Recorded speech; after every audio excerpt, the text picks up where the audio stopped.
C'est avec un grand honneur et un engagement marqué que je prends la parole aujourd'hui à l'ouverture de ces assises sur l'assainissement urbain en République du Congo.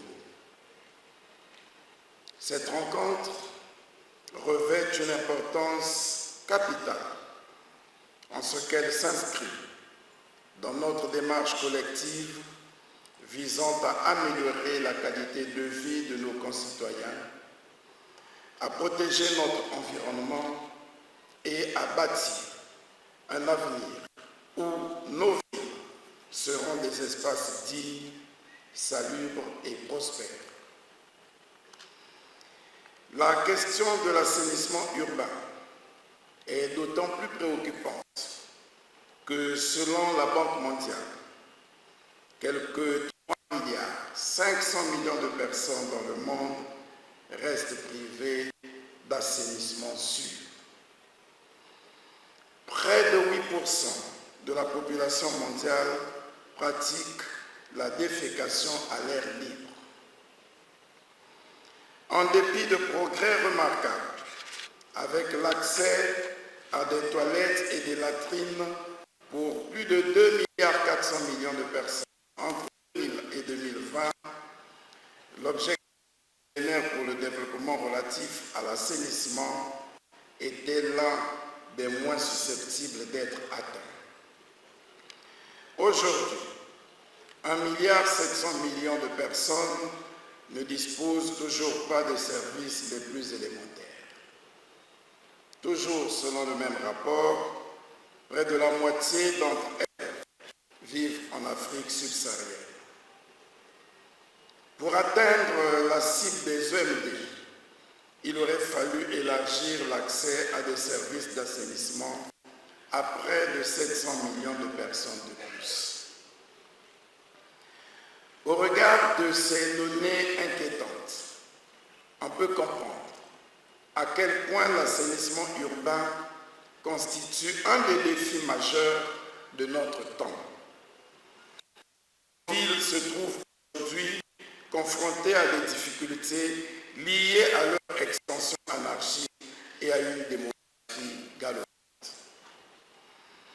Les inondations de plus en plus fréquentes du fait des changements climatiques avec leurs pluies diluviennes, les phénomènes d'érosion et de glissement de terrain, ainsi que les dépôts sauvages d'ordures ménagères et la pollution des milieux naturels affectent notre environnement et dégradent chaque jour notre cadre de vie. Nous sommes tous conscients des conséquences dramatiques qu'engendrerait un assainissement inadéquat tant sur le plan de la santé que sur celui de l'environnement. L'accès à des infrastructures d'assainissement de qualité est une priorité de santé publique, de développement économique et de préservation de l'environnement. Face à cette réalité, sur l'invitation de son Excellence M. Denis Sassou Nguesso, président de la République, chef de l'État, mon gouvernement a fait la 10e bataille de son action. Déterminé à apporter une solution appropriée et urgente, le président de la République a décidé de créer tout un département ministériel consacré à l'assainissement urbain et au développement local, faisant ainsi de l'assainissement urbain un pilier important du développement humain, un levier pour la réduction des inégalités et une condition essentielle pour l'amélioration du cadre de vie des populations.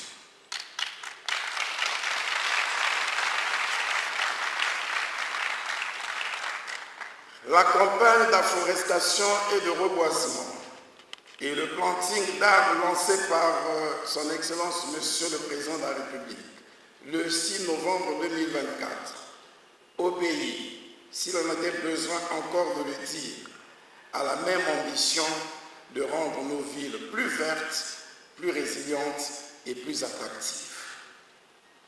C'est dire la détermination du Président de la République. et la responsabilité qu'incombe au gouvernement d'apporter à cette problématique des réponses immédiates, ambitieuses et coordonnées.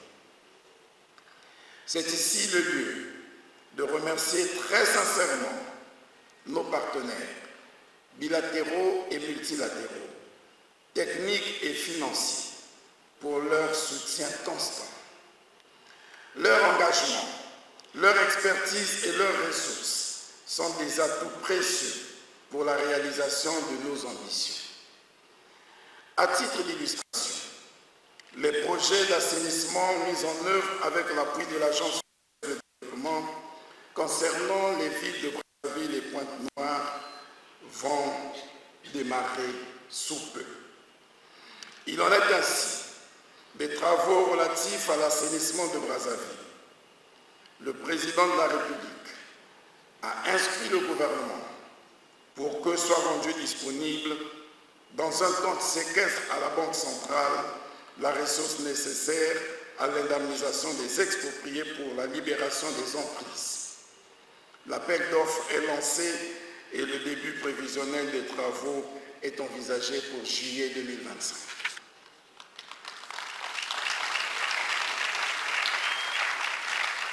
Demain, s'agissant de la ville de Pointe-Noire, l'analyse du rapport d'appel d'offres attend l'avis de non-objection de l'Agence française de développement et tout est en train d'être mis en œuvre pour boucler le financement en vue d'un démarrage des travaux également en 2025.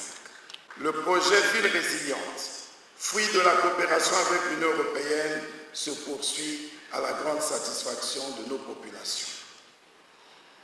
Avec la Banque mondiale, le projet de résilience urbaine offre des perspectives prometteuses pour l'avenir de nos villes après le succès du projet de développement urbain des quartiers précaires en cible Turca. Mesdames et messieurs, ces assises ne doivent pas être un simple moment de réflexion. Elles doivent être un point de départ pour des actions concrètes avec des résultats mesurables, car les attentes des populations sont précises. Espace de dialogue, elle constitue un moment privilégié d'échange d'expériences et d'identification de solutions novatrices qui pourront aboutir à la confection d'une feuille de route concertée pour la mise en œuvre de projets d'assainissement à grande échelle. Elles devront également affiner la réflexion amorcée par le Premier ministre Clément Mwamba, ayant consacré le premier samedi du mois à l'assainissement pour la faire évoluer vers une loi contraignant l'ensemble des forces vives à l'amélioration de notre cadre de vie, proportionnellement au leadership du président de la République qui a placé le Congo au cœur des enjeux politiques mondiaux en raison du combat qu'il mène pour la protection de l'environnement. Enfin, je vous invite, chers participants, à aborder ces travaux avec un esprit d'ouverture, de créativité et d'unité collective. Ensemble, nous avons l'ambition de créer des villes plus propres, plus salubres et plus vivables. Ensemble, nous avons la capacité de construire un avenir où nos villes seront plus résilientes, plus durables et où l'assainissement deviendra un droit fondamental pour tous. C'est sur ces mots que je déclare ouvertes ces assises sur l'assainissement urbain et vous souhaite des échanges fructueux, des réflexions enrichissantes et des résultats à la hauteur des attentes des populations et vous remercie de votre aimable attention. La problématique de l'assainissement urbain est un défi majeur pour le Congo. C'est pour donner une réponse adéquate à cette problématique que son Excellence, M. Denis Sassou Nguesso, président de la République, chef de l'État, l'a inscrit dans l'axe 4 de son projet de société. Ensemble, poursuivons la marche. Le thème de la présente conférence, assainissement urbain en République du Congo, défis, enjeux et perspectives, nous engage à envisager une transformation profonde et structurée de notre approche de la gestion des déchets et de l'assainissement en y intégrant les réalités locales et les exigences des objectifs de développement durable. Cette conférence marque le début d'une dynamique nationale, d'une forte mobilisation populaire concertée en faveur de l'assainissement en République du Congo. Le professeur Théophile Obenga, dans son ouvrage intitulé « Pour le Congo, réflexions et propositions » paru en 2001, souligne l'importance de l'assainissement pour améliorer la santé publique et la qualité de vie des populations. De même, il insiste sur la nécessité d'impliquer les communautés dans les initiatives d'assainissement pour garantir leur succès.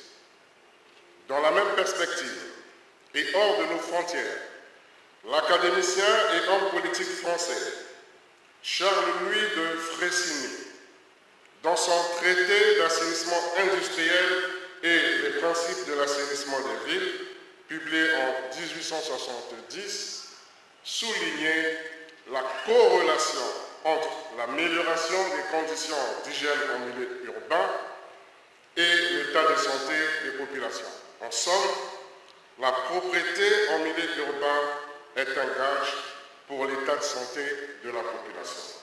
Ainsi, la problématique de l'assainissement est étroitement liée à la santé publique.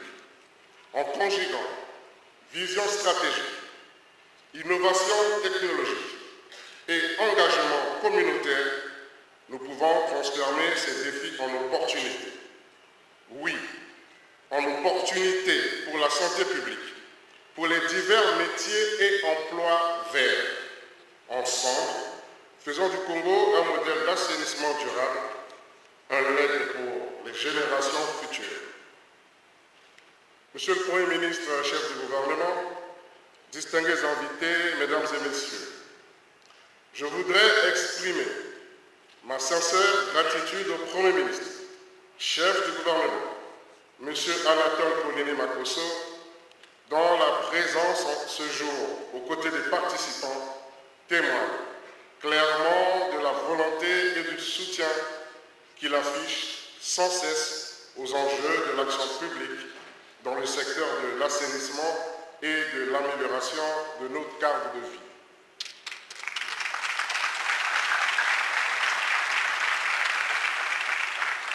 Je saisis cette occasion pour saluer la forte implication des forces armées congolaises et de la force publique en matière d'assainissement, ainsi que celle des partenaires au développement et des ONG.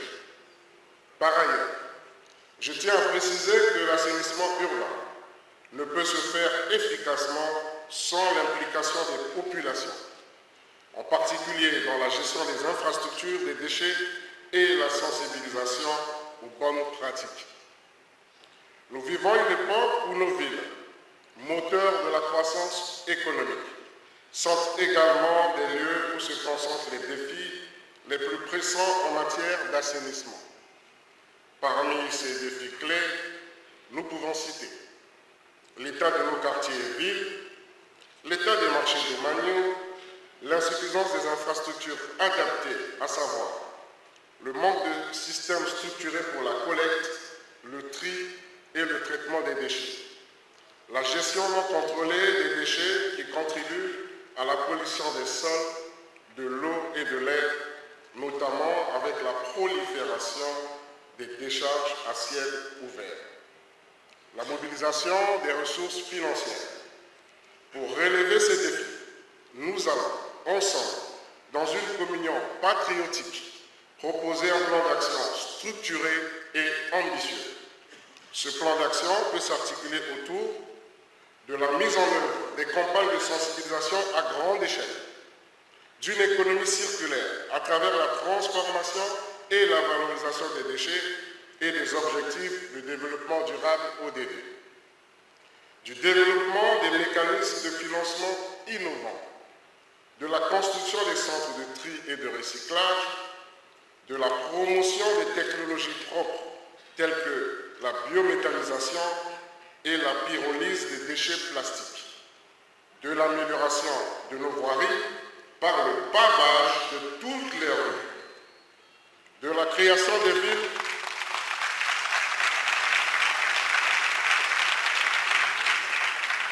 je répète, de l'amélioration de nos voiries par le pavage de toutes nos rues.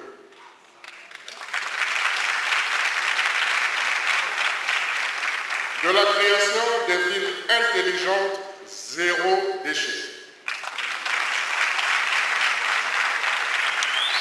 De la poursuite de l'opération de planting à l'image de la Journée nationale de l'arbre. De l'initiation des projets villes et villages propres, arrondissements et quartiers propres, entreprises publiques et privées propres, écoles et universités propres, églises propres, hôpitaux et centres de santé propres, etc.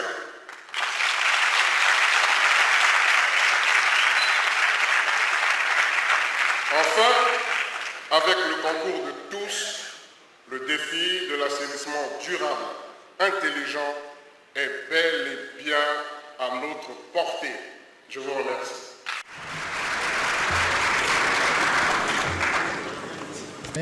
L'Agence française de développement, le Premier ministre a essayé d'égrener quelques projets que vous avez en commun. Alors dites-nous un peu plus, 150 milliards de francs CFA, je ne sais pas si c'est le cas, et vous pourriez parler à cet auditoire. Oui, merci. Moi, peut-être sur les financements, je voulais vous indiquer quels sont les points d'attention vus d'un bailleur de fonds. On l'a dit, il faut des infrastructures adéquates. Pour avoir des infrastructures adéquates, il faut la réalisation des études. C'est à la fois des études techniques, c'est des études d'impact environnemental, il faut savoir qu'est-ce qu'il doit être construit, mais c'est aussi des études programmatiques. Aujourd'hui, l'impact du changement climatique est particulièrement évident et on peut se retrouver aujourd'hui à dimensionner un collecteur sans penser que peut-être dans 10 ans, dans 15 ans, dans 20 ans, les phénomènes climatiques majeurs qu'on observe, ils seront encore plus importants et donc il va falloir pouvoir dimensionner peut-être plus grand, peut-être différemment pour se projeter. Souvent, on entend que les études sont trop coûteuses, qu'elles sont trop longues, mais c'est vrai aussi qu'il faut pouvoir les réaliser et il est important de prendre ce temps-là. C'est le cas dans l'ensemble des projets que nous finançons, mais c'est le cas également sur des études programmatiques. Donc, on avait réalisé avec la mairie de Brazzaville et le ministère de l'Environnement une étude sur les érosions à Brazzaville. Ça, c'est très important parce que ça permet effectivement d'identifier les zones de la ville qui sont particulièrement exposées. Nous venons de lancer ici à Brazzaville avec Monsieur le maire un plan climat territorial, c'est-à-dire comment on programme le développement d'une ville en tenant en compte du changement climatique. Donc voilà, très important de pouvoir disposer des études, ce qui va également permettre de dimensionner les financements. Et on le voit, malheureusement, on est face à une situation sur le terrain qui est très évolutive. Une érosion aujourd'hui, elle se présente d'une certaine façon. Demain, après 4 pluies, elle sera complètement différente. Vous avez parlé de la bonne utilisation des ressources. Sans entrer dans les détails, je dirais qu'on aurait pu, avec une meilleure rigueur, un meilleur respect des procédures, faire plus de choses avec DURCAP que ce qu'on a fait. Et du point de vue des bailleurs, c'est extrêmement important parce que nous avons ce devoir d'accountability, de reddition des comptes. Maintenant, au-delà de ça, et pour répondre à la thématique qui nous réunit, je crois que je me réjouis que le FIGA soit là et je pense que sa présentation nous dit beaucoup de choses sur le potentiel qu'un tel instrument peut apporter à la République du Congo et nous l'avons vu dans d'autres pays. Mais je voudrais, avec votre permission, très rapidement, présenter quelques exemples de financement qu'on a pu observer dans d'autres pays. Je peux vous accorder 3 minutes alors pour ça. Merci. Nous avons les PPP, je crois que quelqu'un l'a parlé, et j'ai eu le plaisir de partager le déjeuner avec un représentant d'une société privée qui expliquait le modèle de PPP qui a été fait en France et qui est en train d'être reproduit. Ça, c'est une piste à explorer. Mais il y a des financements innovants qui sont en train d'être mis en œuvre dans d'autres pays.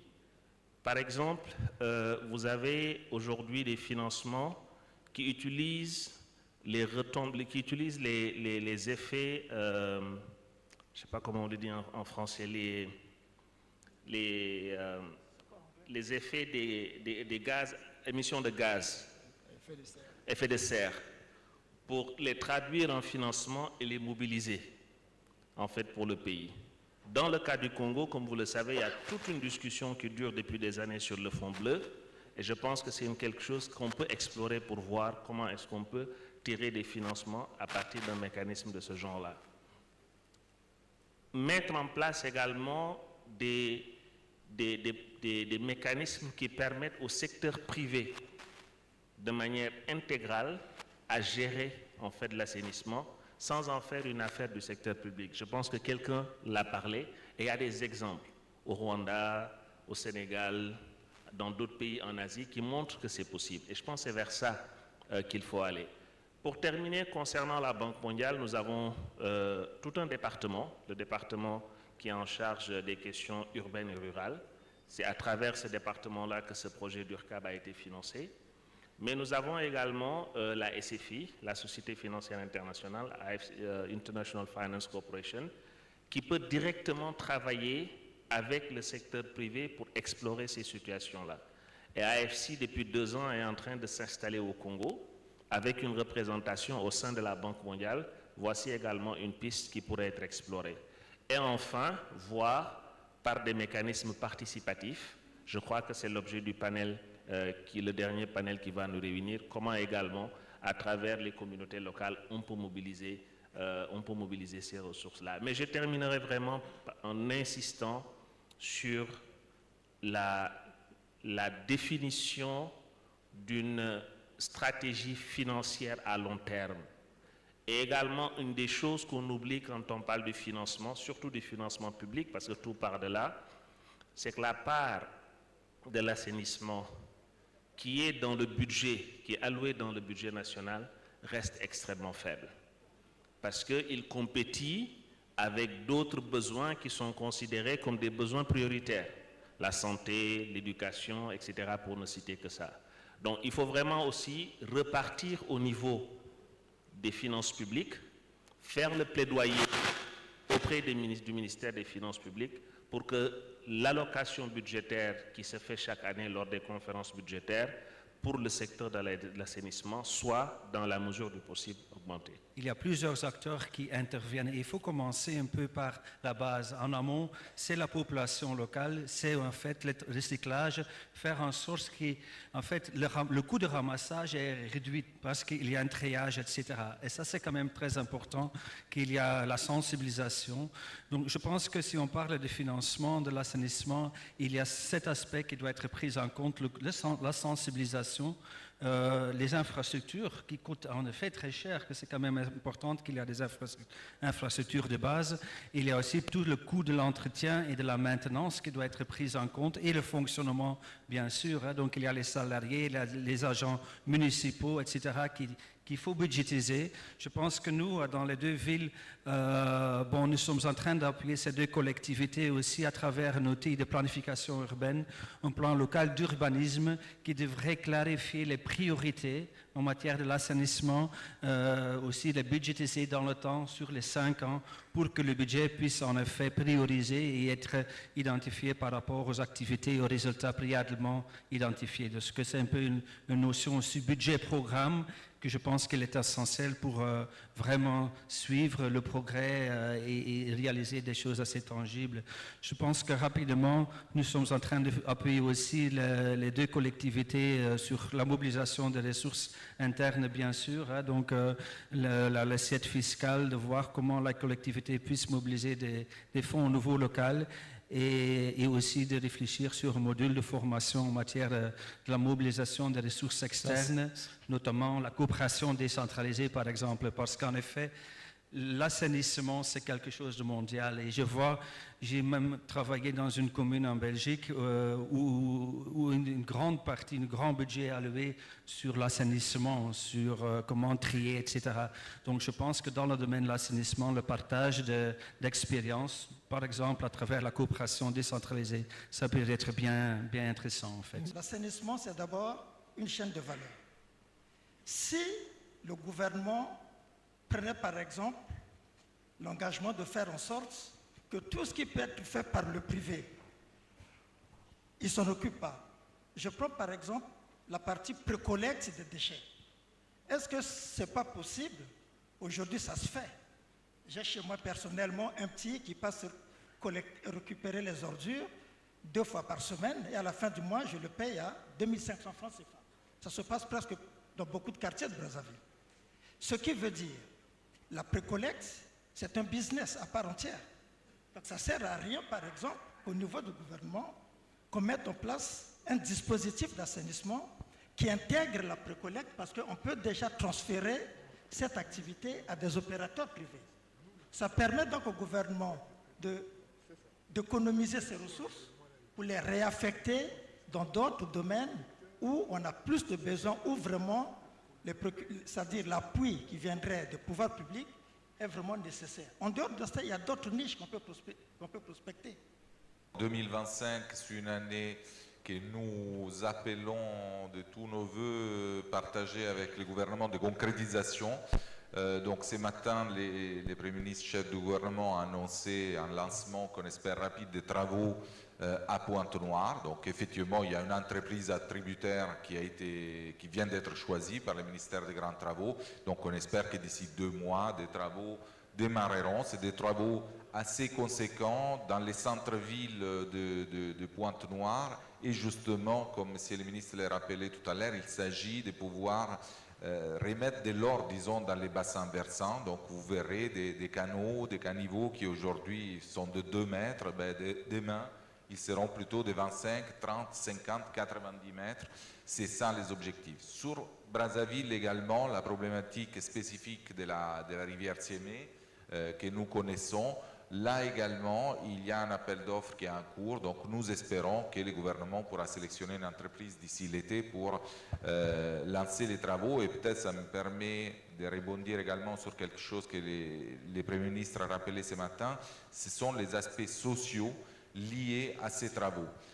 On sait que la croissance urbaine désordonnée a fait en sorte qu'il y a beaucoup de constructions dans des zones inondables. Mais aujourd'hui, pour dimensionner des infrastructures correctes, il faut libérer ces emprises. Alors, un financement international est associé également à l'application des standards internationaux. Ça veut dire que même si une personne occupe illégalement une zone, mais finalement elle y vit, elle doit pouvoir être accompagnée à s'installer ailleurs. Donc ces conditions de vie doivent pas s'empirer, voire ils doivent s'améliorer. Donc c'est l'occasion pour féliciter à nouveau le gouvernement parce que des efforts considérables ont été faits dans le cadre du projet de la Siémé, dans lesquels 2500 ménages qui sont impactés ont été répertoriés. Je pense que c'est finalisé et un site internet vient d'être lancé en toute transparence pour montrer qui est impacté, pourquoi il sera indemnisé ou comment il sera accompagné. Et ce sont effectivement des ressources significatives qui permettront de faire de la Siémé, que nous connaissons tous aujourd'hui, une petite rivière de quelques mètres de large. Ça sera une rivière de 25 mètres de large avec 2 routes pavées qui permettront également de désenclaver certaines zones. Donc voilà, les perspectives sont là et d'autres viendront dans les dialogues. On parle les premiers samedis de tout le mois. On veut savoir dans les quartiers quelle est la dynamique, quel est le mouvement qui se donne dans les quartiers pour qu'on sache réellement si on est tous pour l'assainissement. C'est vrai qu'on l'a défini. L'assainissement, ce n'est pas seulement curer les caniveaux, ramasser les ordures, mais il y a tout un travail autour, mais allant de façon basique de ce qui se passe. Monsieur le maire, monsieur Bernard Batantou, vous êtes le maire de Bakongo. Et le premier samedi du mois, quelle est l'ambiance à Bakongo? Et comment vous récupérez justement de façon citoyenne cette initiative du gouvernement? Vous avez le micro juste à côté de vous. Voilà. Monsieur Arsène Séverin, je voudrais vous remercier pour la question que vous venez de nous poser. À Bakongo, les populations ainsi que nous-mêmes, collectivités locales, nous sommes en harmonie avec la circulaire, celle initiée par le Premier ministre Clément Mamba, paix à son âme, qui appelle nos villes et nos villages à être propres. Et en ce qui concerne l'arrondissement de Bakongo, il y a 2 jours, le 1er février 2025, nous nous sommes réunis au siège de l'arrondissement avec autour de nous les principaux agents municipaux, ainsi que nos collaborateurs de la territoriale, c'est-à-dire les chefs de quartier. Est-ce que souvent il y a de l'engouement de la population? Parce que on dit que souvent, et on a suivi les témoignages ici, les commerçants ferment les boutiques, attendent jusqu'à 10 heures et ne reviennent qu'à partir de 10 heures. Est-ce que la population fait la même chose? Est-ce qu'il y a des gens derrière vous? Écoutez, devant le spectacle combien désolant que nous projettent ou nous présentent les commerçants, pas tous, mais de façon majoritaire, les commerçants assistent, spectateurs impuissants, ils sont dans leur boutique fermée, ils ne font rien, ils attendent de 10h, 10h30 pour ouvrir leur épicerie. Devant cette difficulté à les entraîner dans cette dynamique, nous appuyons sur les associations et nous faisons appel, depuis que je suis à Bakongo, voici bientôt 1 an, je m'appuie sur 2 voire 3 associations qui nous accompagnent dans cette dynamique-là, à telle enseigne que les artères principales, celles que nous ciblons, sont toujours tenues propres. Mais ce n'est pas suffisant. Il va falloir que, par une pédagogie, je dirais résiliente, c'est-à-dire autant que nous pourrons le faire, continuer à conscientiser les commerçants, et surtout que le ministre venait de nous dire qu'un outil va être mis à notre disposition, et cela en harmonie avec ce que le maire de Windsor a dit. On ne met pas enceinte une femme en la contemplant ou en la regardant. Donc, fort de ce texte, nous pourrions désormais sévir et sanctionner ces frères qui ne veulent pas nous accompagner, alors qu'il y va de la santé de tous les Bas-Congolais et de toutes les Bas-Congolais. Monsieur le maire, derrière vous, il y a les chefs de quartier et nous avons un ce soir avec nous, donc le chef de quartier 54 de Windsor, monsieur Xavier, qui est avec nous ici. Vous voyez, monsieur le maire dit que généralement vous ne mobilisez pas assez les habitants qui sont autour de vous. Quelle est l'adhésion populaire dans votre quartier 54 qui est peut-être connu comme l'un aussi des plus propres de Brazzaville? Micro, s'il vous plaît. OK. Merci de la question. Mais avant de pouvoir dire ce qui se passe à Windsor, je voudrais faire un aperçu sur l'historique. Parce qu'on peut parler de présent sans passer par ce qui s'est passé hier. À l'époque, dans les villes, les services de voirie étaient bien structurés. C'était dans les années après 1965, les caniveaux étaient curés et le ramassage des ordures était assuré tous les 2 jours et la pulvérisation de toute la ville était bien suivie ainsi que le service d'hygiène bien assuré dans les quartiers. Dans les bars, un contrôle minutieux était assuré pour empêcher aux jeunes enfants de fréquenter ces lieux. De même, la nuisance sonore était formellement interdite. Toutes ces interdictions étaient soutenues par des tests réglementaires faisant foi de loi. L'application de ces tests était suivie par la police, la gendarmerie et le service d'hygiène. Dans le cas contraire, les contrevenants étaient passibles d'amende. Mais, de même, il avait été exigé à chaque propriétaire de parcelle de construire des toilettes convenables et de balayer régulièrement les concessions et les environnements au risque de se faire infliger des amendes. En ville, le relais est pris par les chefs de quartier qui sensibilisaient les habitants par des mégaphones. Dans les villages, chaque parcelle était clôturée et maintenue propre. Quant aux habitants qui hébergent des bêtes, la loi leur imposait de les mettre dans un enclos en leur assurant en même temps leur traitement, afin d'éviter les divagations de ces bêtes. Dans les villages, les cantonniers, que certains ne connaissent pas, assuraient régulièrement l'entretien des routes sous le contrôle des chefs de village et des brigades de gendarmerie. Aujourd'hui, que constatons-nous? Dans les villes et villages, il y a une forte agglomération ainsi que l'occupation anarchique des terrains. Face à cette situation, les populations observent passivement à la dégradation de l'assainissement de leur lieu d'habitation. Qu'est-ce qu'on doit faire? Qu'est-ce que nous visons? Pour pallier à cette situation dégradante, l'ancien Premier ministre Clément Mwamba, de vénérable mémoire, a institué par une note circulaire numéro 12 du 6 octobre 2018 une journée de salubrité le premier samedi du mois, déclarée journée ville et village propre. Cette circulaire demandait que le premier samedi du mois, nos lieux de fonction d'habitation doivent être propres. Malgré cette note circulaire, largement diffusée, les habitants des quartiers, notamment les commerçants, ne répondent pas à cet appel et exercent leurs activités en cachette, bien que leurs boutiques soient censées être fermées jusqu'à 10 heures.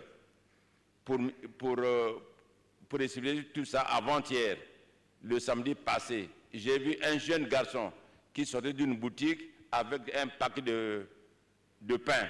Je lui dis, mais où tu as pris ces pains-là? Oh non, il faut contourner par derrière.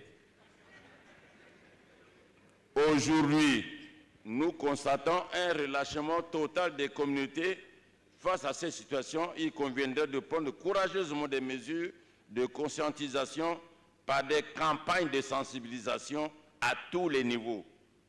Face aux dangers d'insalubrité que nous courons, j'ai dit d'emblée qu'à l'époque, il y avait des tests réglementaires. Il faut maintenant appliquer ces tests réglementaires comme il faut, sans excuse. Monsieur Xavier, vous êtes donc là en train de nous rappeler ce qui s'est passé depuis 1965 jusqu'à aujourd'hui. C'était des bonnes pratiques, c'est bien de les rappeler. Vous êtes chef de quartier aujourd'hui, vous avez de l'autorité. Qu'est-ce que vous faites pour que ce que vous êtes en train d'admirer dans l'histoire, dans le passé, pour que ça ne soit pas seulement cette femme, ce monsieur qui regarde cette femme sans pouvoir agir? Vous avez le pouvoir local, qu'est-ce que vous faites? Aujourd'hui, la note circulaire du Premier ministre, c'est la seule voie pour que tout le monde la respecte. Et on doit même prendre une loi pour cette note circulaire. On doit appliquer, demander aux gens de respecter cette note circulaire qui demande aux gens de faire la salubrité dans le quartier, dans sa maison, dans la rue et dans les habitations où nécessité s'impose. Aujourd'hui, sans cette note circulaire, nous sommes incapables d'appliquer.